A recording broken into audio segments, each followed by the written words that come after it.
नमो सिद्धानम नमो आर्यज्ञानम नमो वचायनम नमो लोके सर्वसारणम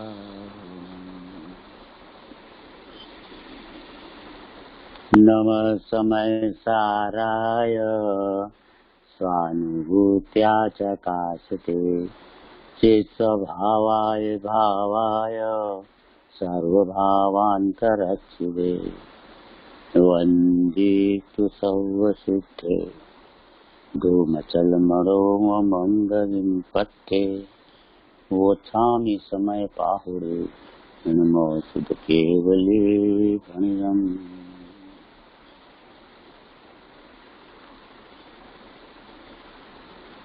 इस युग के महान आचार्य कुंदाचार्य,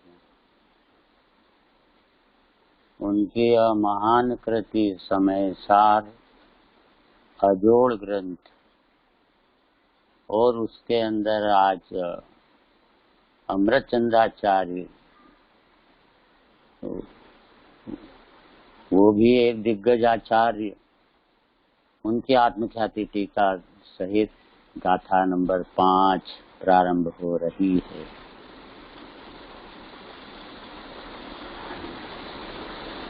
क्या हेडिंग इसका कि अब आचार्य कहते हैं कि इसलिए जीवों को उस भिन्न आत्मा का एकत्व दिखलाते हैं, भिन्न आत्मा का एकत्व दिखलाते हैं। देखिए कैसे दिखाते हैं। तम में विहत्तम दाये हम अपनो सविहवेण यदि दाये जपमाणम सुखे जिछलम न घेतवम दर्शाऊं एक विभक्त को आत्मा तने निज विभव से दर्शाऊं तो करना प्रमाण न छल ग्रहो स्खल ना बने। गाथा उस एकत्व विभक्त आत्मा को मैं अपना, उस एकत्व विभक्त आत्मा को, उस कौन सा उस,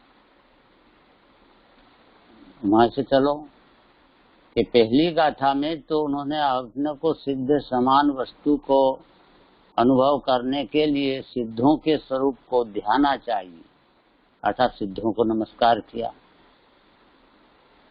फिर दूसरी गाथा में स्व समय और पर समय का विभाजन किया। तो तीसरी गाथा में कहा कि वो तो समय है, उसमें द्विविधता लाना कि ये स्व है और ये पर है, ऐसी यह द्विविधता तो ये संवाद पैदा कराती है। अर्थात तो ये द्विविधता जो बताई, एक तो वो द्विविधता वो दो नहीं है, अर्थात पर समय पना जीव में लागू ही नहीं पड़ता है। स्व समय पना हो, वस्तु ही समय है तो समय में रहे जैसा है तैसा, तो स्व समय में रहेगा तो वस्तु स्वरूप को ही छोड़ करके और अन्य रूप मानेगा तो पर समय हो जाएगा, जो कि बिल्कुल आश्चर्य की बात है कि ये क्यों पर समय पना आ रहा है।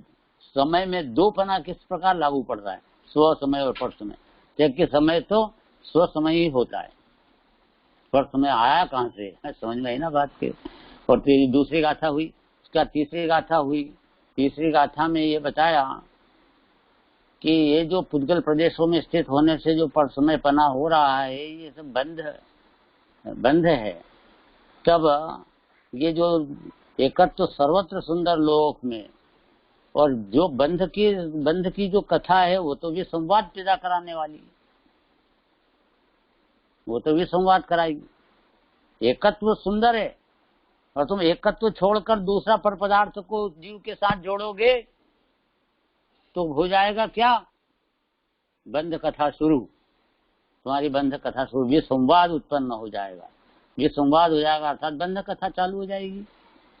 बंध कथा ही बंध कथा, सब हर तरह के कर्मों के बंध, भाव बंध, द्रव्य बंध, और जब बंध का जो फल है नो कर्म, ये इस तरह से जो परंपरा चलेगी, चतुर्गति 84 लाख योनियों की परंपरा अनादि से यही चल रही है।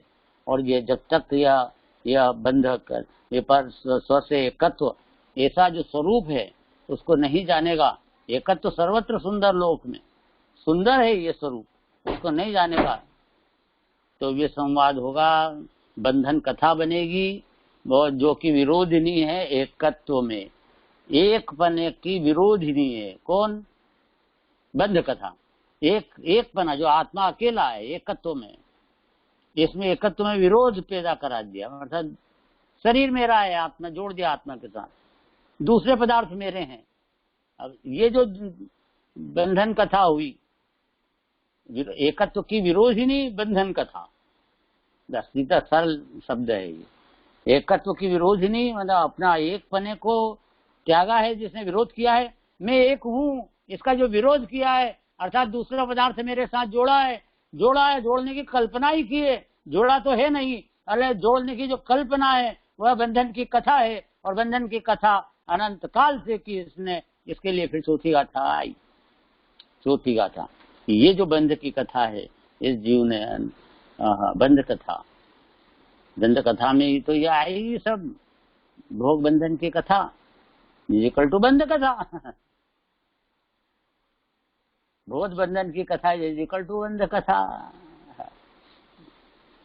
तो उसमें ऐसी आई है बात कि जो काम भोग बंधन की कथा अनंत बार सुनी, परिचय किया, अनुभव किया, वो पर वो जो एकत्व सर्वत्र सुंदर, एकत्व के आश्रय करने की बात इसने नहीं की, अर्थात पर से विभक्त स्व से एकत्व ऐसे निज आत्मा की बात इसने कभी अनादिकाल से सुनी नहीं, परिचय नहीं किया, अनुभव नहीं किया। इसलिए ये बंधे की कथा ही इसकी चलती रही, पर के साथ एकत्व की कथा जो है वही चलती रही है, क्योंकि परिचित वही, अनुभूत वही तो सुलभ हो गई। और यह आत्मा की बात, ये एकत्व आत्मा की बात दुर्लभ हो गई। किसकी बात दुर्लभ हुई? एकत्व की। अब ये एकत्व की बात के लिए अब नई गाथा अपनी 5 आज जो प्रारंभ हो रही है, तो अच्छा एकत्व की बात दुर्लभ हो गई। हाँ दुर्लभ हो गई, कहीं सुनने को नहीं मिली। सही बात है प्रभु, अनादिकाल से सुनने को नहीं मिली, वह एकत्व की बात मैं सुनाऊंगा। मतलब उन्होंने उस लाइन पे लाने के लिए कि जो इस ग्रंथ के अंदर जो मैटर आएगा वह शुद्ध आत्मा एकत्व में विद्यमान है और पर से जुदा है, पर से विभक्त, स्व से एकत्व, ऐसा जो आत्मा है वो उसको मैं दिखाता हूँ, निज वैभव से दिखाता हूँ। जो तुमने अनादिकाल से नहीं सुनी, न परिचय किया, न अनुभव किया, उसका मैं तुम्हें उसको सुनाता हूँ, उसका परिचय कराता हूँ और उसका अनुभव करने का आपको तरीका बताता हूँ, क्योंकि अनुभव तो खुद ही करना पड़ेगा, वो तो नहीं करा सकेंगे आचार्य। उन्होंने कहा कि मैं सुना सकता हूँ, मैं परिचय करा सकता हूँ, लेकिन अब उसके बाद तुम्हें उसका अनुभव करना, जैसा कहा जा रहा है वैसा परिणाम ना, ये काम तो तुमको ही करना पड़ेगा, वो काम भी मैं कर दूंगा क्या? भाई माँ है वो हलवा बना सकती है, थाली में परोस सकती है, फिर भी बच्चा नहीं खाए तो उसको चम्मच से मुंह में रख सकती है, या इतना रखने के बाद वो बच्चा कहे कि बस माँ इसके आगे तुम अनुभव भी तुम ही कर लो, घटक भी तुम लो, खा जाओ तुम। अब मैं कैसे खा जाऊंगे तेरे? बेटा देख, यहाँ तक चम्मच से तेरे मुंह तक रख दिया, यहाँ तक हो सकता है, अब तेरे को घटकना तो खुद को ही पड़ेगा, स्वयं को ही पड़ेगा। यह आचार्य कह रहे हैं कि मैं सुनाऊंगा, है ना, ये सुनाऊंगा। एक क्या सुनाओगे प्रभु? कि ऊपर से भिन्न है, तू सोचा भिन्न है, ये सारे तो कहाँ सुनाओगे? 5वीं गाथा में? अरे 5वीं गाथा में नहीं सुनाऊंगा, 5वीं गाथा में तो ये बता रहा हूँ कि मैं सारे समय सार में क्या सुनाऊंगा। मेरी बात तो नहीं, सारे समय सार में मैंने ये उद्यम किया है, ये कि मैं ये एक पर विभक्त स्व से एकत्व ऐसा आत्मा की बात दिखाऊंगा, सुनाऊंगा, फिर परिचय कराऊंगा, फिर प्रभु अनुभूति कि वो मैं नहीं करा सकता, वो तो तेरे को ही करना पड़ेगा।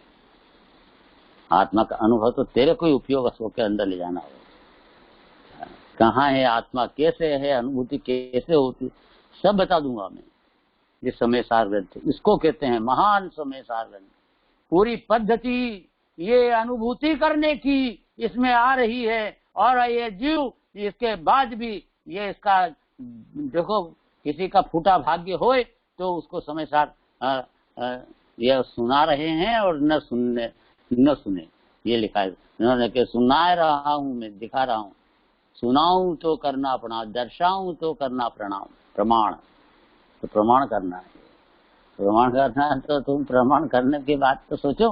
तो दर्शाऊं, बतलाऊं, सुनाऊं, सिखाऊं, तो भी तुम सुनो तो सही, सीखो तो सही, फिर प्रमाण तो तुम करो। क्योंकि प्रभु आप तो हमको ऐसा है कि आप ही निज वैभव को प्रगटा लो। क्योंकि मैंने तो प्रगटा लिया भाई प्रभु, मैंने तो निज वैभव प्रकट हो चुका है मुझे, है ना। ये जगह गाथा फिर से पढ़ रहे हैं, उसके बाद फिर से अर्थ सुनना। उस एकत्व विभक्त आत्मा को मैं आत्मा के निज वैभव से दिखाता हूँ।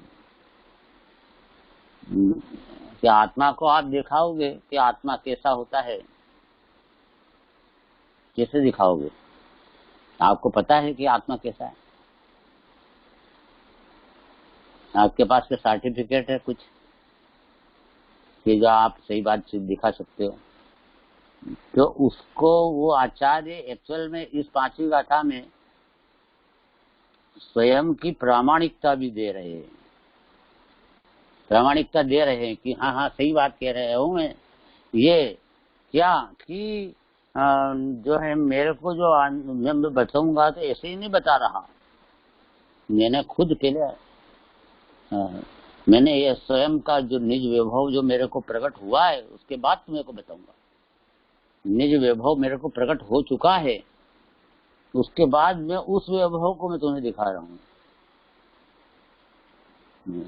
सीख के अनुभव करके तुम्हें अनुभव करने की विद्या बता रहा हूँ। समझना है बात। कोई ऐसा मत समझना कि झोला छाप डॉक्टर है, ऐसा मत समझना। मैं बिल्कुल प्रमाणित डिग्री होल्डर डॉक्टर हूँ। न केवल मैंने सिर्फ कॉलेज में सीखा है और अच्छे नंबरों से पास हुआ हूँ, अपितु मैंने प्रयोग में भी 100, 200, 500 ऑपरेशन कर दिए हैं प्रैक्टिकल, और सब सक्सेसफुल हुए हैं। तो ये सब है डॉक्टर। आपको अभिमान हो गया, घमंड हो गया क्या? क्यों बता रहे हो आप ऐसा कि मैंने ऐसा किया, मैंने ऐसा किया, मैं इतना बड़ा हूँ? भाई मैं तेरे को ये मेरे अभिमान के लिए नहीं बता रहा हूँ, मेरी प्रामाणिकता इसलिए बता रहा हूँ कि तू मेरे से उपचार करावे तो उसके अंदर घबराए नहीं, उपचार कराने में डरे नहीं। तू जो आया है वो सेफ हैंड में है और बिल्कुल सुरक्षित है। तू यहाँ पे मैं जो जिस तरह ये तुझे दिमाग में बैठेगा, तब जाके तू मेरे से इलाज कराएगा और मैं तेरा सफल कर सकूंगा, तेरा करूंगा तेरे को ठीक। तो मेरी प्रामाणिकता तेरे को जानना जरूरी है, तभी तो तू सब सैकड़ों डॉक्टरों को छोड़ करके मेरे पास आएगा। मान की बात नहीं है, तेरे को ठीक करने का मेरा भाव है, और तू ठीक होने के लिए मेरे प्रमाण मांगता है। लेकिन ठीक है, मेरे को देना भी मेरा उचित है, क्योंकि नहीं तो तेरा संदेह मिट नहीं सकता। निसंदेह होकर के तू दृढ़ता से मेरे से वो इलाज नहीं करा सकता। इसलिए मेरे को मेरा प्रमाण तो देना जरूरी है। कुंकुंदाचार्य तक ने भी ये बात से कि मैं जब तक ये नहीं बताऊंगा कि मेरे पास है कुछ उपलब्धि, तब तक ये कैसे सीखेगा, ये समझे नहीं पाएगा कैसे। तो बहुत सारे होते हैं, कोई कितने ही बुरे होते हैं। तो इसलिए जो मैं निज वैभव प्रकट किया, उसके बाद फिर वो वैभव को मैं दर्शा रहा हूँ कि ये वैभव तुम भी प्रकट कर सकते हो। तुम्हें प्रकट कराने का मैं उपाय बताने वाला हूँ। ऐसा ही है ना। देखो निज वैभव से मैं दिखाता हूँ।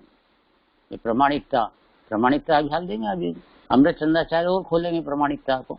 अभी हाल तो कुंकुंदाचार्य ने इतने ही कहा कि निज वैभव से मैं दिखाऊंगा। अब अमृत चंदाचार्य का जब शुरू होगा ना, अभी गाथार्थ पढ़ रहे हैं अपन, गाथार्थ कुंदाचार्य की, अब ये टीका चलेगी वो अमृत चंदाचार्य। तो वो अमृत चंदाचार्य वो ये बताएंगे कि निज विभव से दिखाता हूँ, तो ये निज विभव मेरे को कैसे प्रकट हुआ वो खोल के बताएंगे, अंदर का सारे विभव का स्वरूप, उसका प्रकटीकरण, प्रागट्यकरण किस प्रकार से उत्पन्न हुआ है, वो उसको भेद करेंगे, 4 पॉइंट बताएंगे। ये सब आगम के सेवन से, युक्ति का उल्लंघन से, पर गुरु को उपदेश और स्वानुभव से, तो उसका डिटेल आएगा। महान गाथा है ना, कितनी बार सुनी होगी ये शब्द, तो आगम के सेवन युक्ति का उल्लंघन, नो मूल गाथा में आज अपने को सुनने को मिलेगा। खुद उनकी लेखनी में कुंदाचार्य और अमृत चंदाचार्य, उनकी लेखनी खुद की से हमें यह वाली बात जानकारी में आएगी कि ये इसलिए बहुत जोरदार गाथा है, 5 ही नंबर की गाथा, जिसने पूरा बेसमेंट तैयार कर दिया। किस बात का? मोक्ष के मार्ग का, पूरा मार्ग का, कैसे आगे बढ़ूंगा, कैसे उसका बेसमेंट पूरा तैयार कर दिया है। किस तरह से बढ़ोगे तुम, वो बात पहले जानने लग जाओगे। क्योंकि जब भी बिल्डिंग बनना है तो बिल्डिंग बनने के पहले, बिल्डिंग बाहर जो बनती है, वो बिल्डिंग जो बनती है उसके पहले अंदर में नक्शा बनता है। नक्शा की जो बिल्डिंग है पूरी, वो है नक्शे की बिल्डिंग, वो पहले बनेगी, और वो नक्शा की बिल्डिंग वो पेपर पे बनेगी, पेपर पे भी बाद में बनेगी, पहले अंदर ज्ञान में बनेगी। ज्ञान में वो नक्शा दिमाग में बैठती है कि इस तरह का बनाना है, वो फिर पेपर पे आता है, वो नक्शा बनता है, फिर वो बाहर बिल्डिंग बनती है वैसी की वैसी।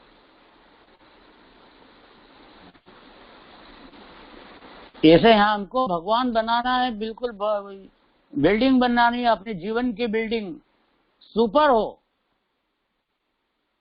मोक्ष महल ऐसा बने।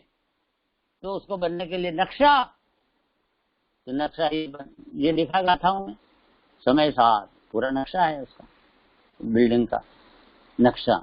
लेकिन ये बाद में बनेगा, नक्शा भी, जिनवाणी भी पहले अंदर में बनेगा।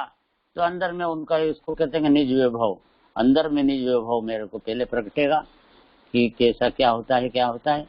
वो जब निज मेरे को प्रकट हो गया है, मैंने अंदर नक्शा बन गया है, तदनुसार में ये बाहर ये ग्रंथ की रचना कर रहा हूँ। ये ग्रंथ की रचना अर्थात तो बिल्कुल नक्शा बहुत अच्छा है, और ये तुम इस अनुसार अब अपनी बिल्डिंग को, मोक्ष के महल को तुम बना सकते हो आराम से। इसलिए यदि मैं दिखाऊं तो प्रमाण करना, स्वीकार करना है ना। यदि मैं दिखाऊं, अब दिखाऊंगा तो सही, मैंने गाथा पे गाथा सबकी बात है, अकेली 5वीं गाथा की बात नहीं है कि दिखाऊंगा मतलब 5वीं गाथा में दिखा रहे हैं, ऐसा नहीं है।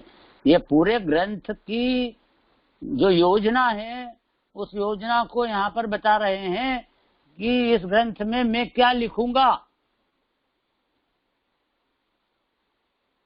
क्या लिखोगे प्रभु?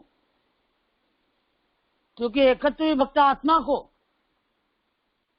तम एकत्व विभक्तम तम एयत्व विभक्तम, मतलब मैं एकत्व विभक्त आत्मा को लिखूंगा। क्या आप ये 5वीं गाथा में लिख रहे हो ना? अरे नहीं, मैं पूरे समय सार में एकत्व विभक्त आत्मा ही कहूंगा। ये पूरी 415 गाथा जो आ रही है, इन सब के अंदर ये एकत्व विभक्त, स्व से एकत्व और पर से विभक्त ऐसे निज आत्मा की बात वही कहूंगा। तो साहब ये तो 2 मिनट में बात हो गई, आप इतने कैसे कहोगे? इतने सारी गाथाओं में क्या कहोगे? कि तुझे पता नहीं है कि ये कितना एकत्व और विभक्त, कैसी गंभीरता है इसमें। वो उनको इतनी गाथाओं के माध्यम से जब बताया जाएगा, तो ही पर से विभक्त और स्व से एकत्व निज आत्मा तेरे ज्ञान में बैठ पाएगा, तो वो उसे अनुभूति करके सम्यक दृष्टि हो जाएगी। दृष्टि प्रधान ग्रंथ है ना, तो सम्यक दर्शन है। सम्यक दर्शन जिसको होएगा तो भगवान तो वो खुद ही बना लेगा अपने आप को। फिर इसलिए कहीं चूक जाऊं ना, दर्शाऊं तो करना प्रमाण। फिर ये भी एक और बात यहाँ कही, दर्शाऊं तो करना प्रमाण। क्या अर्थ निकला इसका? मैं दिखाऊं तो आप प्रमाणित करना इसको अंदर में,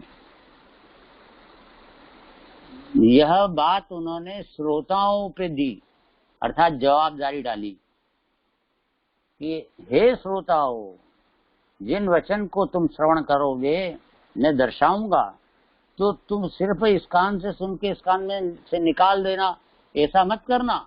इसको प्रमाण करना, खुद भी अपने अंदर में, जैसे मैंने प्रमाणित किया है मेरे अंदर, तुम प्रमाण करना। इसको प्रमाण करना अर्थात जैसा है वैसा स्वीकार करना, जैसा है वैसा स्वीकार करना। मैंने भी स्वीकार किया है कभी, तभी मेरा वैभव प्रकट हुआ है। वैभव मतलब सम्यक दर्शन ज्ञान चारित्र, ये वैभव हो, ये बाहर का धूल का पैसे का वैभव की बात नहीं है। ये निज वैभव, मेरा जो वैभव है वो श्रद्धान में, ज्ञान में, मेरे चारित्र में, आनंद में, इसमें पसरा हुआ है। ये वैभव अनंत आनंद अनंत तक पहुंचेगा। ऐसा जो आनंद, ये वैभव है, ये वैभव को मैं दर्शाऊंगा तुम्हें, मेरा वैभव दिखाऊंगा कि अंदर देखो सम्यक दर्शन ज्ञान चारित्र कैसा कैसा हुआ मेरे को, स्वयं को कैसा कैसा दर्शाऊं। तो करना प्रमाण, तुम भी करना, सम्यक दर्शन ज्ञान चारित्र तुम भी करना। अभी बात समझे, तुम भी करना। और यदि कहीं चूक जाऊं तो, पर अभी आगे करना तुम प्रमाण। ये इसके अंदर बहुत बड़ी बातें हैं। ये करना, प्रमाण करना मतलब कि ऐसे सुनना चाहिए कि उसको अधर हृदय के अंदर उतारना चाहिए और प्रमाण करना चाहिए। ऐसा नहीं है कि सुन लिया बस और क्या हो गया, टाइम हो गया अथवा पूरा और चल धरे और अब सिनेमा देखने लग गए। तो ये इस टाइप से मत करना। इसको प्रमाण को अंदर में बिठाओ, बात को अंदर में बिठाओ, हृदय में एक एक बात को इसमें जैसे तर्क युक्ति से दिए उसको स्वानुभव से प्रमाण करो। अभी किस तरह से हुई वो सब बात बताएंगे। सिर्फ सुनना ही नहीं है, उसमें तर्क विचार विमर्श भी करना है, युक्ति का अवलंबन, और फिर उनका परंपरा से भी अपना उसको मिलान करना है और गुरु परंपरा से, और फिर उसके बाद में फिर स्वानुभव करना, खुद को अनुभव करना। इस तरह से प्रमाण करना। दर्शाऊं तो करना प्रमाण का इतना अर्थ गहरा है, वो अमृत चंद्राचार्य खोलेंगे। अभी इन्होंने तो बड़े लोग तो शॉर्ट में करते हैं बातचीत, तो एकदम वो तो उन्होंने तो संक्षिप्त में कह दी, तुम्हें दर्शाऊं तो करना प्रमाण, दर्शाऊं तो करना प्रमाण। न चुपके जो छलम न देता वो, अर्थात मैं चूक जाऊं, कहीं चूक जाऊं तो छल नहीं ग्रहण करना।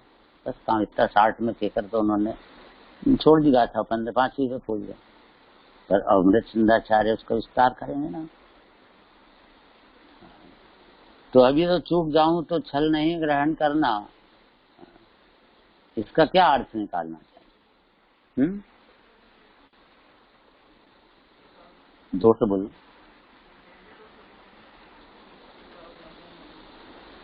कहीं चूक जाऊं तो छल नहीं ग्रहण करना, समझ में आ गई बात? चूक जाऊं तो छल नहीं ग्रहण कर, छल नहीं करने का अर्थ इतना ही लेना है कि मैंने जो ये बताऊंगा ना जिनवाणी में पूरे में समय सार में, तो कोई उन्होंने तो इस ढंग से तो बताया ही नहीं, इस ढंग से तो बताया ही नहीं। आत्मा में तो और ऐसे अनंत शक्तियां होती वो भी तो दिखाई नहीं। मतलब ये समझ करके कि आचार्य की कहीं कसर रह गई है, इसलिए मेरे को ये समझ में नहीं आ रही है बात। ऐसा मत समझना है ना, ये समझना कि भाई जो है ये पूरा है। अब बहुत बात अलग अलग ढंग से मैंने नहीं की हो, क्योंकि तेरे दिमाग में कितने जाने कौन सी बात चल रही है, क्या पता, सबका अलग अलग विचार है। लेकिन यहाँ तो मैं जिनवाणी का आत्मा की अनुभूति के अनुसार जो बोल रहा हूँ, तो ये उन्होंने बोला है। मेरे को तेरे हिसाब से चूक गया हूँ, कभी मैंने कसर पड़ गई हो तुझे, कोई ऐसी के ये वाली बात नहीं है, ये नहीं आई, तो ये छल ग्रहण करके इसका महत्व कम मत लाना मन में, और तो अपना आत्म कल्याण जिस तरह से हो सकता है उस तरह से आत्म कल्याण करना है ना। ये कसर नहीं पड़ना, चूक जाने के लिए कसर नहीं पड़ना।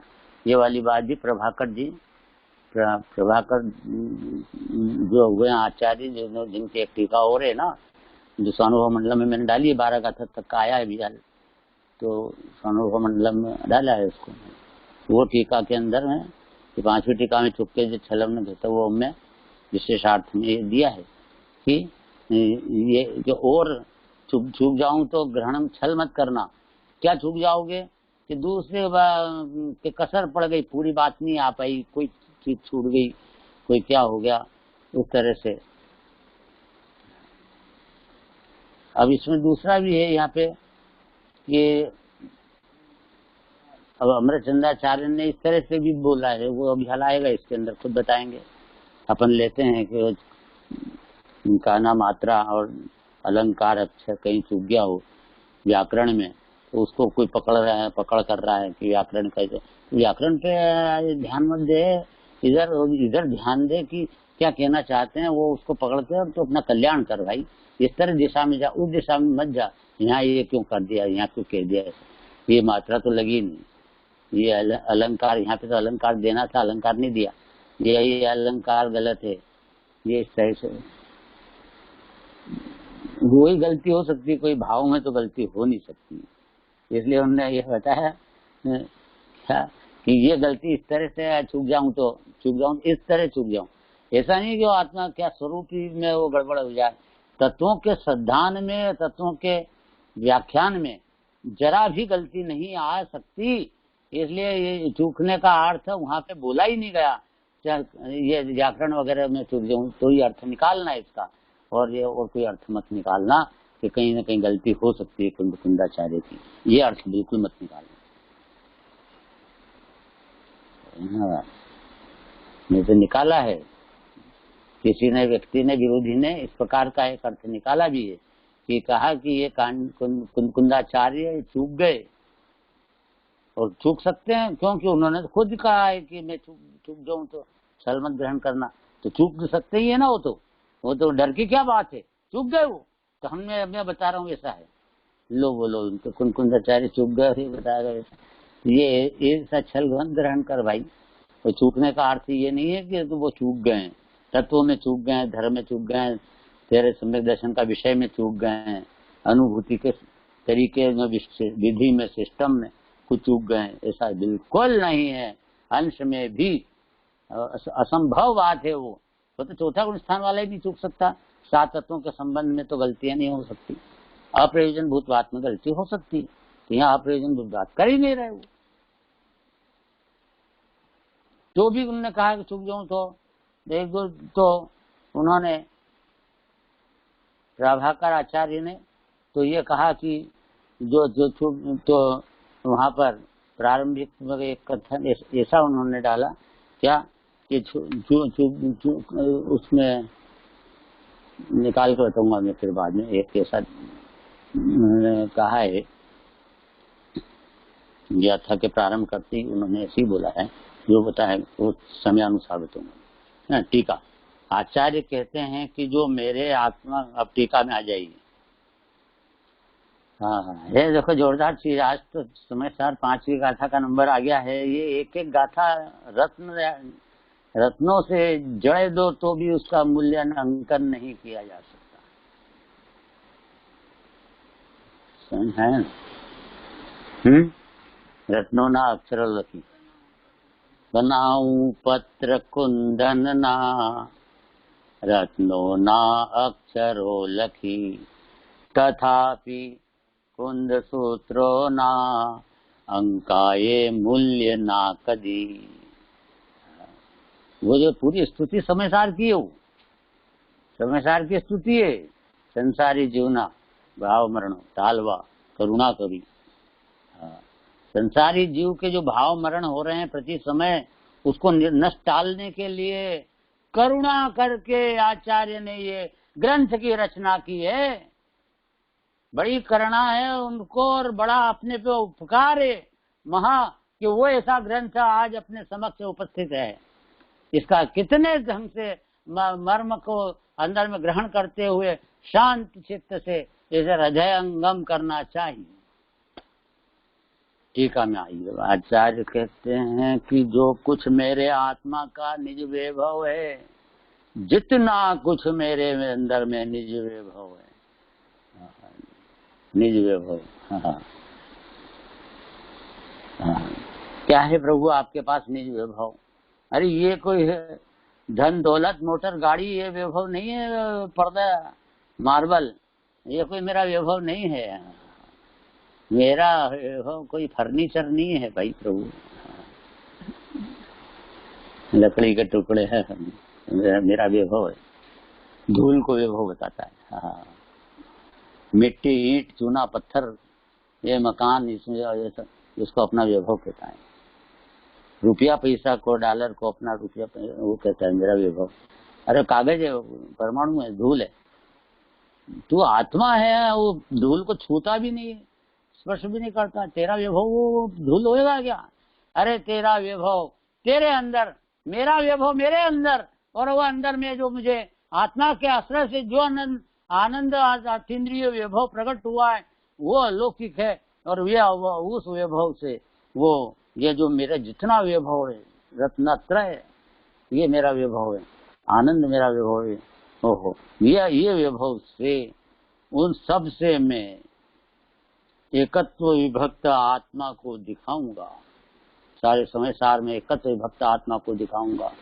ओ ये एकत्व विभक्त, स्व से एकत्व, मैं अकेला हूँ स्वयं से, और पर से पर विषय में विभक्त, ऐसा एकत्व विभक्त आत्मा को दिखाऊंगा। तो सही है, कैसे दिखाओगे? पूरा वैभव लगा के, पूरी ताकत लगा के, मेरा अंदर में जो ज्ञान है, जो श्रद्धान है, जो आचरण है, जिससे मेरी महिमा आप लोगों को है सबको कि आचार्य पदवी है मेरी, कहाँ पहुंचा हुआ, वो सब, वो उसको, उससे वो सारी शक्ति ये मेरे को इस ग्रंथ बनाने में लग रही ना, तो ये इसमें तो तेरे उस वैभव से मैं ये प्रस्तुत कर रहा हूँ। तो तू समझ के कितनी बड़ी बात है कि आचार्य कह रहे हैं मैं मेरी पूरी ताकत लगा रहा हूँ, तू सुनने में ताकत नहीं लगा रहा है, विचार करने में नहीं लगा रहा है, तो क्या तेरे तो क्या किस होश हवास में है कि नहीं है? क्या हो रहा है तेरा यह परिणमन?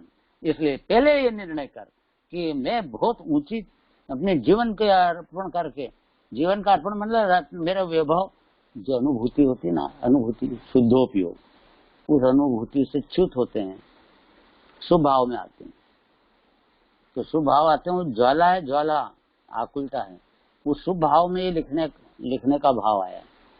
मतलब शुद्धोपयोग के अतीन्द्रिय आनंद से भी हटके और शुभ भाव में आए हुए, और दुख आकुलता के आए, अंदर में विकल्प आया ये, और कहाँ से स्याही इकट्ठी की, कहाँ से कांटा इकट्ठा किया, और कैसे वो ताड़पत्र पे लिखा और गाड़ते हैं, वहाँ पे ऐसे लाइन बनाते हैं, और वो हाथ में वो चुप के खून आने लग जाता है, और यहाँ तक कि वो तो जो उनका पढ़ते थे लिखते थे उसके अंदर गर्दन नहीं टेढ़ी रह गई थी,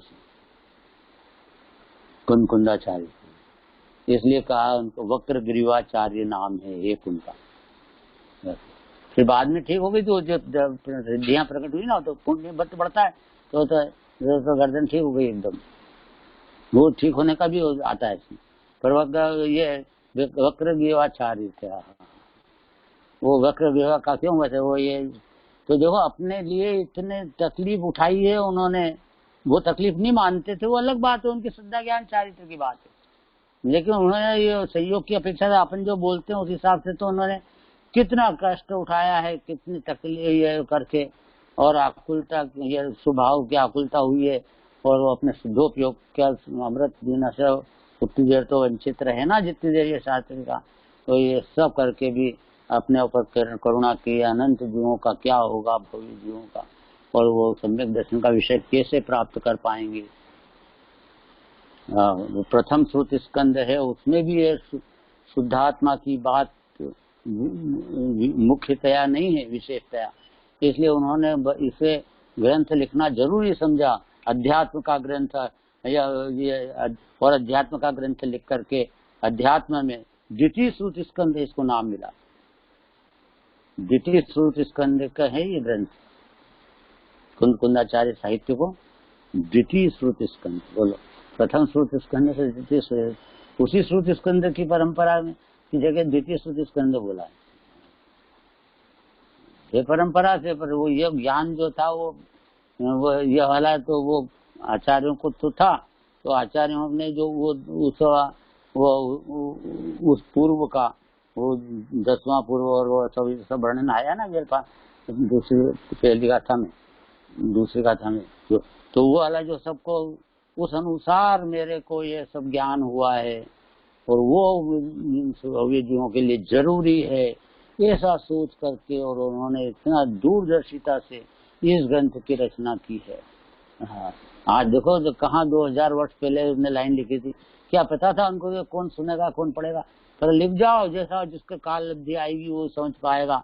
और आज देखो अपनी काल लब्धि आई और अपने पास ये माल आ गया और अपन आज उसका स्वाध्याय कर रहे हैं, पूरे के पूरे 2000 वर्ष पहले की लिखी थी आज स्वाध्याय कर, कमाल है। योग संयोग ये सारे के सारे इसलिए निज वैभव का है।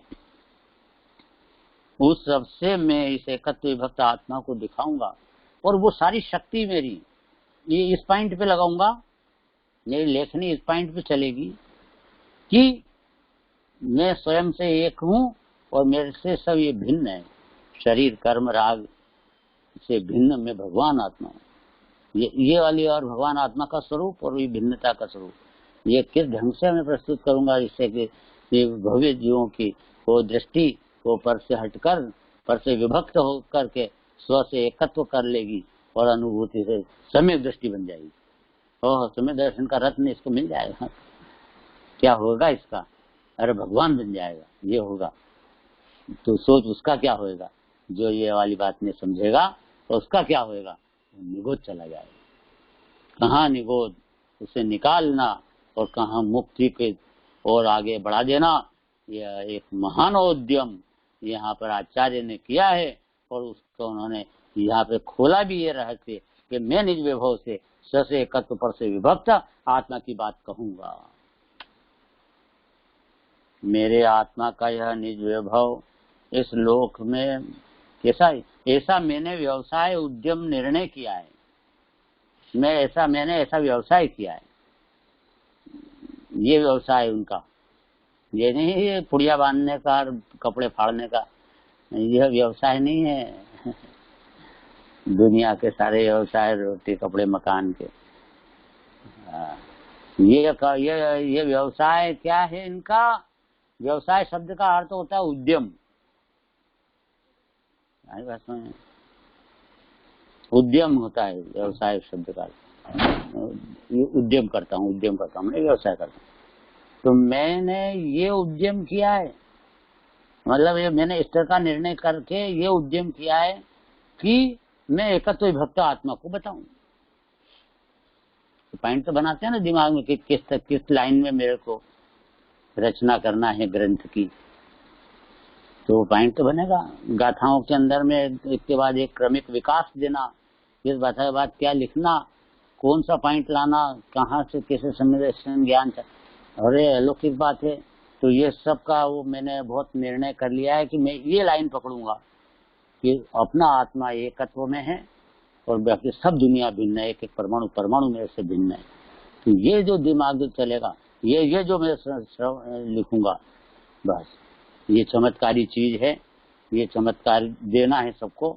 चमत्कार देखो, चमत्कार उनका चमत्कार वो नहीं दिखा रहे, सबको ये चमत्कार स्वयं में प्रकट करवा रहे। हर में अपने अपने में आप सब स्वयं चमत्कारी बन सकते हो। सम्यक दर्शन अपने अंदर में प्रकट करना एक चमत्कार है, चमत्कार। और खुद चमत्कार अपने चमत्कारी बाबा आप स्वयं बन सकते हो। आया तो नहीं आया? ये चमत्कार है रत्नतर अतीन्द्रिय आनंद का। वो झूठा दुखोसले वाले चमत्कार नहीं है सब, ये पुद्गल के चमत्कार, कहने के चमत्कार है, काय के चमत्कार है वो तो। और वो उसका तो वर्णन अलग है। वो कदाचित कोई को सच में चमत्कार हो, देवगति के जो देव होते हैं वे अंतर जाति के तो वो करते हैं काम, तो उनका तो विक्रिया होती है, रिद्धि भी होती है, तो वो उनसे एकदम खटाखट काम ऐसा कुछ दिखा देते हैं। तो इसको आश्चर्य लगता है, ओहो गजब हो गया, चमत्कार गजब हो गया। क्या चमत्कार उसमें? परमाणु इधर से उधर चल गया, हिल गया। तो वो इसको ऐसा लगता है वो कि दीपक है, वो यूं आगे बढ़ गया कि अपने आप आगे, हो गजब हो गया, चमत्कार।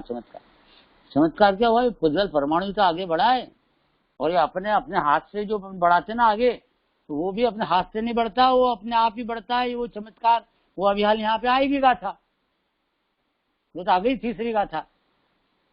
तो एक एक पदार्थ, एक एक परमाणु स्वतंत्र है, दूसरे को अड़ता नहीं।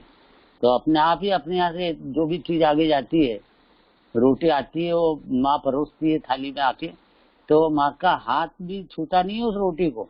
तो रोटी के परमाणु पलट उधर से गमन करते हुए क्रियावती शक्ति से यहाँ आते हैं, थाली की जगह पे आकर रुकते हैं। वो क्रियावती शक्ति से ही रुकते हैं, तो क्रियावती शक्ति से गमन करके आते हैं। माँ लाकर दे रही है, उसका हाथ से नहीं आ रहे हैं, और न वो उसके परिणाम इच्छा हो रही है उससे आ रहे हैं। वस्तु स्वरूप समझ में आएगा तो सब चमत्कार ही चमत्कार दिखेगा सब दुनिया में।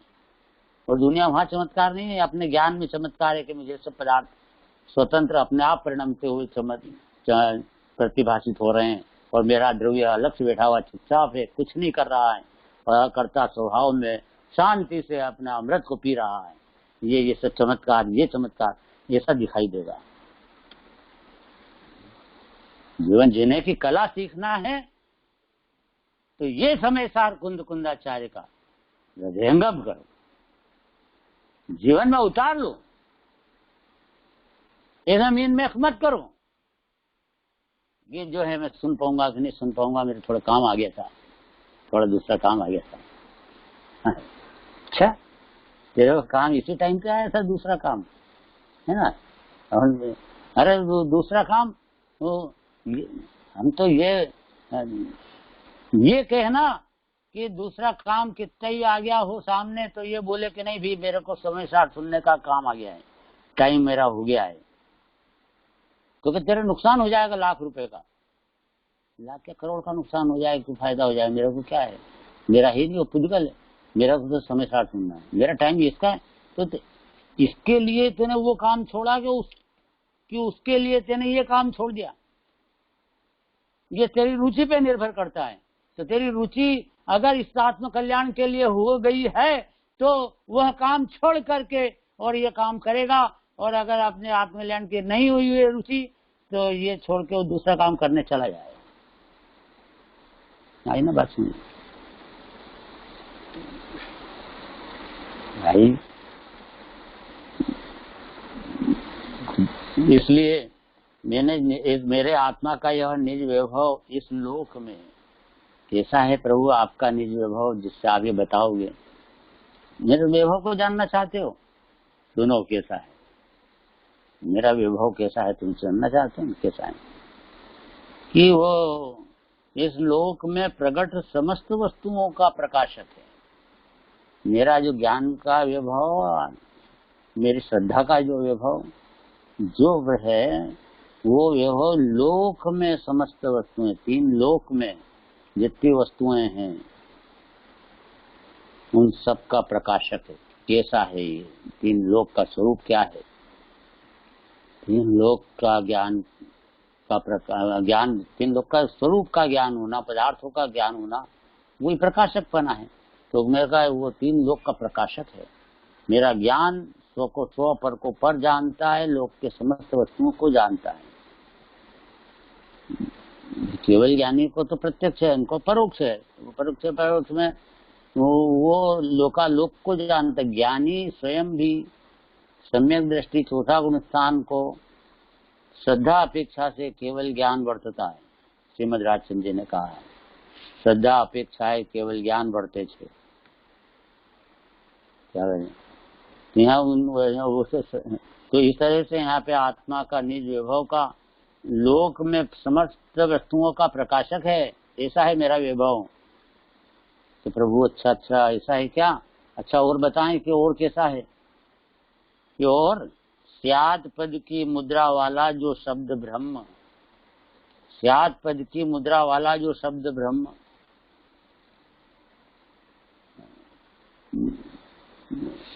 अरहत का परमागम है। अरहंत भगवान का बताया हुआ दिव्य धनी में आया हुआ जो परम आगम मैंने गमन करता हुआ आचार्य परंपरा से जो आया है। क्या है वो आया है जो आगम, आगम मतलब गमन करता हुआ आया आचार्य परंपरा से, दिव्य ध्वनि से गमन करता हुआ आया तो आगम नाम पाया। आगम गमन करते हुए आया अपने पास लगा। और परम आगम है, परम वस्तु, परम आगम है जो गमन करता हुआ आ रहा है, परमागम है। ये जो परमागम है वो अरहत का परमागम है। कौन कौन? स्यात् पद से अंकित जो मुद्रा वाला शब्द ब्रह्म। शब्द ब्रह्म, ये जो शब्द है, ये जो शास्त्र में लिखे गए हैं ये शब्द, या वचन से बोले गए उनके द्वारा वो शब्द, या दिव्य ध्वनि में आई वो शब्द, ये सब ये शब्द ब्रह्म है। ब्रह्म तो ब्रह्म का अर्थ व्यापक, ये अन्यमति भी वो ब्रह्मा का स्वरूप है, सर्वव्यापक बोलते हैं नहीं, तो ब्रह्म शब्द से व्यापक निकाला जाता है। तो ये शब्द ब्रह्म के शब्द ऐसे हैं कि जो विश्व में जो वस्तु स्वरूप है उसके अंदर व्यापक है, अर्थात विश्व के स्वरूप का कहने वाले वो व्यापक हो गया, वो शब्द वहां चले, ऐसा नहीं। वो शब्द उन सारे विश्व के अंदर के स्वरूप को बताने वाले हैं, मतलब उस शब्द के अंदर सारी दुनिया पड़ी हुई है, इसलिए वो शब्द ब्रह्म है। ये एक एक शब्द ब्रह्म सारी वस्तुओं के स्वरूप का दिग्दर्शक है, इसलिए शब्द ब्रह्म है। और शब्द ब्रह्म कौन सा शब्द ब्रह्म है? स्यात् पद से मुद्रित, स्यात् पद जिसकी मोहर छाप है। स्याद्वाद है ना, स्याद्वाद तो स्यात्, तो ये इसकी मोहर छाप है, इसलिए ये प्रमाणिक है, ये ग्रंथ प्रमाणिक है। कह रहे हैं ना, आचार्य की अपनी प्रामाणिकता बता रहे हैं, प्रमाण कर रहे हैं कि बिल्कुल आप जो मैं लिखूंगा वो परम सत्य होगा और तुम्हारा कल्याणकारी बनेगा, तुम इसी श्रद्धा कर सकते हो मेरे पे। वो उस शैली में ये बात चल रही है सब, कि वो कह रहे हैं कि जो मेरे ज्ञान है वो मैं सब का प्रकाशक है, स्वपर प्रकाशक, उस वैभव से मैं दिखाऊंगा, सारा शास्त्र लिखूंगा। और वो जो वैभव है वो और कैसा है कि वो मेरा वैभव ऐसा है कि स्यात् पद से मुद्रित शब्द ब्रह्म, वो उसके मुद्रा वाला ये है, उस स्यात् पद की मुद्रा वाला है ये शब्द ब्रह्म, उससे प्रकाशित होएगा ये, ऐसा परमागम है मेरे पास ऐसा परमागम है, परमागम है मेरे पास, जिसमें स्यात् पद की मुद्रा लगी हुई है, अर्थात मोहर छाप है। स्याद्वाद की मोहर छाप है मतलब समझ गए, जिनेन्द्र की वाणी स्याद्वाद। तो ये हमेशा ऐसा नहीं होता है कि वो एक एक गाथा के अंदर हर लाइन के ऊपर स्यात् लिख सकते हैं क्या?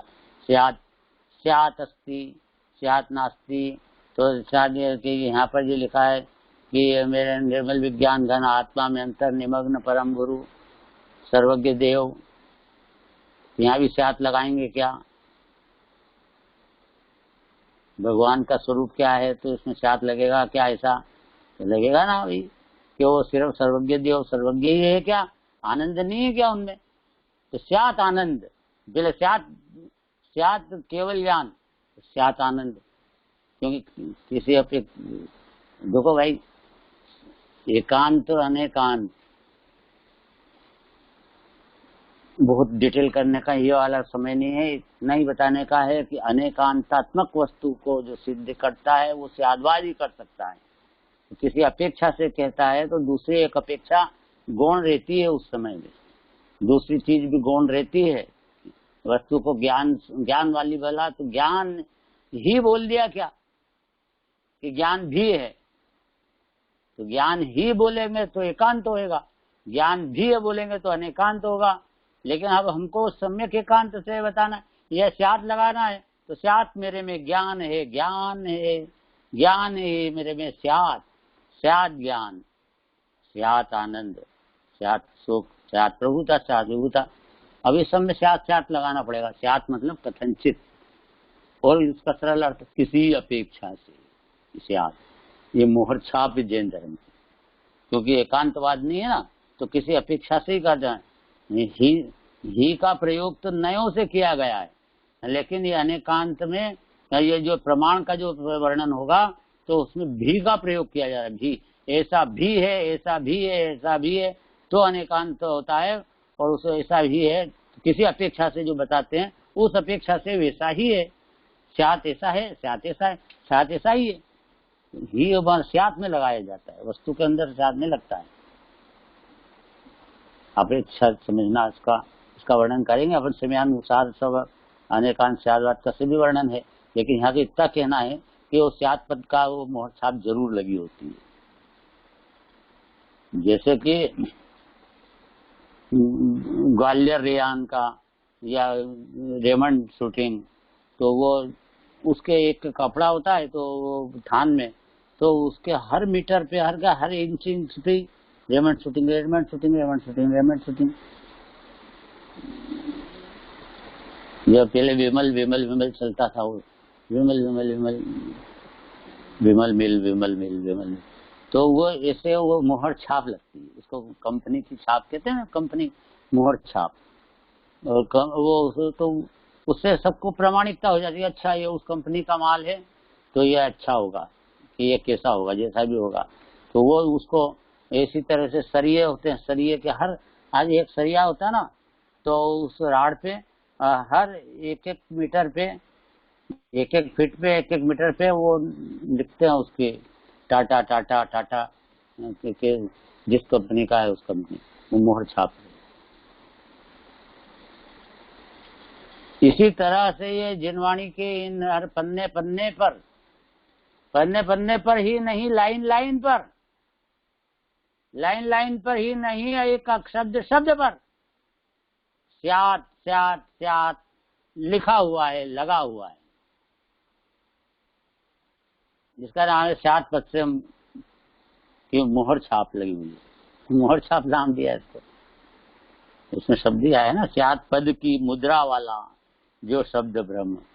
जिनवाणी, उसमें स्याद्वाद लगा है, स्याद्वाद लगा है, तो वो स्याद्वाद का ब्रांडेड माल है। ये जिनवाणी में स्याद्वाद लगा है, ब्रांड लगी हुई है इसमें, तो ब्रांडेड है, बिल्कुल बेधड़क इसको अंदर में ग्रहण करो। इसको इसमें सोचने की जरूरत नहीं पड़ेगी, कहीं गलत हुआ तो ऐसा सोचने की जरूरत ही नहीं पड़ेगी। बहुत बड़ी तकलीफ है ये, अगर ये विश्वास नहीं होए तो बहुत तकलीफ है उसमें, ये गलत तो नहीं है, नहीं गलत तो नहीं है। अब कई लोगों के हमारे पास वो भी आ जाते हैं, लेख लिखते हैं ना, लेख, तो उस लेख के अंदर में ऐसा आ जाता है कि साहब ने ये लेख लिखा है, थोड़ा सा आप इसको जांच दो, पढ़ दो तो अच्छा रहेगा। और उसको पढ़ना कठिन इसलिए है कि उस लाइन में अपने को ये सोचना पड़ता है ये सही है कि नहीं है, इसमें कुछ गलती तो नहीं है, वो गलती तो नहीं है। तो वो एक सोचने का, पढ़ने का ढंग ही अलग हो जाता है, पूरा ढंग ही अलग हो जाता है कि उसमें कहीं गलती हो सकती है तो उसको सुधारना है ना अपने को, तो बताना है। तो गलती की परंपरा चल जाएगी, वो अपन अपने द्वारा सर्टिफाइड हो जाएगा, तो अपने को सोचना पड़ेगा ना। तो वो एक पढ़ने का ढंग ही अलग होता है, बहुत कष्टदायक होता है। ये सही अच्छा निकालो, सही रखो, गलत रखो। और वो भी अपन जिन को ज्ञान होगा तो अपन कर पाएंगे, नहीं ज्ञान होगा तो अपन फिर चूक जाएंगे। इसलिए हमको तो वो पढ़ना ही नहीं कि कोई क्या ये लिखने वाला क्या कर रहा है, क्या नहीं कर रहा। अपूर्ण ज्ञानी क्या भी कर रहे हो तो हमको उसको पढ़ने में बहुत प्रॉब्लम है। उसके दिमाग में दो धारा रखना पड़ती है, अच्छा ये ठीक है, ये गलत है, ठीक है, तो ठीक कौन सा है, गलत कौन सा है, ये अलग ही है। और यहाँ ये कह रहे हैं आचार्य कि जो मैंने लिखा है ये स्यात् पद से मुद्रित है, तेरे को ये टेंशन नहीं रहेगा कि ये लाइन सही है कि गलत है, तो सिर्फ प्योर माल है, गपा गप खाते चले जाइए, हजम करते जाइए, उतारते चले जाइए, इतना आनंद के साथ इसका स्वाध्याय होगा। ये इस तरह से कि इसमें कुछ भी मेरे को छटनी करने की जरूरत ही नहीं है। क्यों? ब्रांडेड माल है। न पहले के जाके स्यात् पद मुद्रा से मुद्रित अरहत भगवान का परमागम है। ये अरहत का परमागम है, ये समय सार अरहंत भगवान का परमागम है, ये अरहत परमागम लिखा है। तीन लोग के नाच की वाणी है ये, वहां से चली हुई आ रही है आपके पास तक। कितनी प्रमाणिकता दी है इसको, देखो आपको बेधड़क से आप इसके जीवन को इसके अनुसार अपने ढाल सकते हो। आपको कोई टेंशन रखने की जरूरत नहीं है कि ये वाला इनको ग्रहण करूं, ये छोड़ दूं, ये ऐसा कुछ नहीं करना पड़ेगा। मोहर छाप की बात होगी पूरी। एक और मोहर छाप की बात और कर देते हैं थोड़ी सी, ऐसी कि जो वाद विवाद होते हैं ना, तो शास्त्रार्थ होते हैं, तो उसमें तो बौद्धों के साथ शास्त्रार्थ किया जैनियों ने, जैसे तो कैसे भी, तो वो तो उसने बौद्ध ने कहा, एक बौद्ध ने बोला कि आत्मा कोई भी पदार्थ अनित्य होता है, और फिर एक जैनी ने बोला कि पदार्थ अनित्य होता है। जैनी ने बोला और उसने बोला बौद्ध ने, तो इसने एकदम, किसने, बौद्ध ने गलत, रॉन्ग। जैनी ने बोला अनित्यता बताई, राइट। अरे यार बिल्कुल भूखा हुई, उसने बोला नहीं, ये बोला था आप उसको राइट कर रहे हो, उसको रॉन्ग कर रहे हो, ये क्या तरीका है भाई? बहुत बड़ा फर्क है, क्योंकि इसने जो बोला है जैनी ने, ये जो अनित्य बोला है इसने, वो अनित्य कथनचित अनित्य बोला है, स्यात् अनित्य बोला है। और तुमने, बौद्ध ने बोला है वो सर्वथा अनित्य बोला है, क्योंकि बौद्ध सर्वथा मानता है। और जैनी है ना, तो कैसा, इसने बोला तो नहीं था ना मुझसे कि स्यात् अनित्य, मत बोला हो, लेकिन जैनी की तरफ से बोल रहा है, मतलब इसके माथे पे लिखा हुआ है कि मेरे हर शब्द में स्यात् लगा हुआ है। जैन इजिकल स्यात् की मोहर छाप, स्यात् की मोहर छाप, तो वो अनित्य बोलता है, स्यात् अनित्य मैंने किसी अपेक्षा से अनित्य, पर्याय अपेक्षा से अनित्य, ये इतना अर्थ वो जैनी की भाषा में निकलता है। अगर सिर्फ अनित्य बोलता है तो भी, क्योंकि वो अनित्य के जैनत्व उसमें होने से उसमें स्यात् की मोहर छाप लगी हुई है। बोला गंभीर बात है, तो सोचो आज किस तरह से इसको हजम करना, बात को, महान बातें चल रही है ये।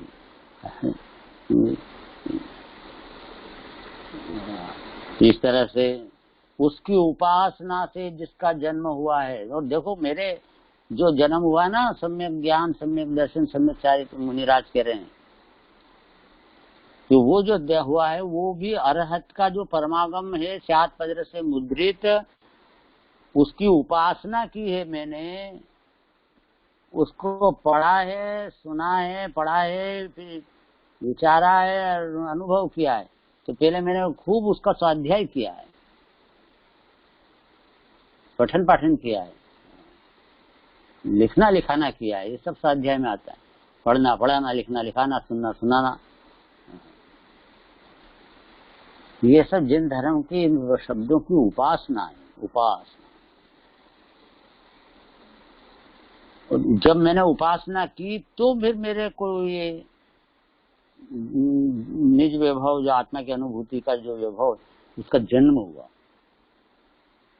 जन्म हुआ है। आगे बात सुन, अब इसमें से ये अर्थ भी निकालना है क्या, ऐसे जन्म हुआ है, तो इसमें क्या कहा कि यहाँ, इसलिए स्यात् का अर्थ कथनचित है, अर्थात किसी प्रकार से, किसी अपेक्षा से कहना, बात बता दी। ये भी स्यात् शब्द है ना, स्यात् मतलब स्याद्वाद, किसी अपेक्षा से कथन करना, स्यात् मतलब कथनचित, कथनचित मतलब किसी अपेक्षा से, किसी अपेक्षा से, अपेक्षा लगाना पड़ती है कि ये जो महिला है वो बहन है कि पत्नी है, तो वो तो है बहन भी और पत्नी भी है। क्या बात करते हो, हाँ है, दोनों ही। अगर तुम नहीं मानो, एकांत रखो तो झगड़ा होएगा, ये बहन होती है पत्नी कैसे हो सकती, झगड़ा मच जाएगा एकांतवाद से। लेकिन स्यादवाद लगाएगा। स्यादवाद क्या लगाएगा? स्यादवाद, सर्वथावाद, वो जो एकांतवाद है वो सर्वथावाद है। सर्वथा बहन भी है, सर्वथा पत्नी भी है। गलत हो जाए, झगड़ा हो जाए। और ये स्यादवादी ने कहा कि ये बहन भी है और पत्नी भी है, तो झगड़ा नहीं होगा, झगड़ा मिट जाएगा। कैसे भाई? वो बहन पत्नी कैसे है कि वो उसके पति की अपेक्षा पत्नी है और उसके भाई की अपेक्षा से बहन है। अरे अपेक्षा खुल गई, अपेक्षा, ये किसी अपेक्षा, इसी का नाम तो स्यादवाद होता है। अपेक्षा खोल के बात करता है वो, तो अपेक्षा खोल देते हैं भाई की अपेक्षा बहन। अरे बात बहुत बढ़िया बात कह रहे हो सर। और ये पति की अपेक्षा ये इसकी पत्नी, कोई नो प्रॉब्लम, बहुत बढ़िया चीज है, आपने बहुत समाधान कर दिया। और जो जिसने स्याद नहीं लगाया था कि अपेक्षा नहीं बताई थी, सर्वथा बता रहे थे, तो झगड़ा हो रहा दिमाग में कि कैसे लोग हैं देखो पत्नी और बहन में अंतर नहीं कर रहे और इसे बात बता रहे, तो कितना खराब हो रहा दिमाग सबका एकांतवाद से, सर्वथावाद से। इसलिए अपेक्षावाद लगा करके अपने जीवन को धन्य बनाओ, मुक्ति के मार्ग को पाओ। इतनी अच्छी बात यहाँ पर हुई। और इसके आगे जो कथन है इसी गाथा का मर्म, कि निज वैभव का जन्म और कैसे हुआ और कैसे हुआ और क्या हुआ और उससे आप क्या कहना चाहते हो, बात चलेगी कल। जय जिनेन्द्र।